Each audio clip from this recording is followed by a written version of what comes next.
on siin Kirke, mu nimi on Kirke, siis see vanus käskes siin üldse. Üleeile või ma ei tea, millal ma tegin ka mingi video, kus olid meie pildid uute LPS-idega. Muud olid vanad, aga okei. Ja täna ma kutsun eetrisse mu lemmiku poisi, ta nimi on.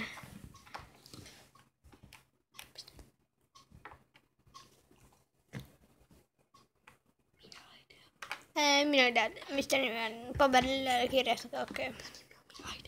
Mina ei tea anda nimi.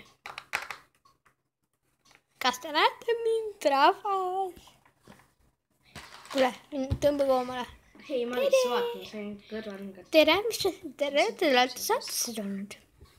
Ja ma sain aru ja hommik on, vabandused, nii varad on. Polegi video, ma just filmin. Kus minu pisilemmikloom on? Kus ma pean teada, kus on pisilinn? Ai! Kuule! Kas sa tead, et ilus pole eetris kukkuda? On ju, rahvas? Kui te olete selle poolt, siis kirjutage alla, palun. Jaa. Kas keegi on ukste ka? Okei. Jah, on küll. Mul saab aku kohe tühjaks ja täiega. Ja ilusat päeva jätku ja hommikku.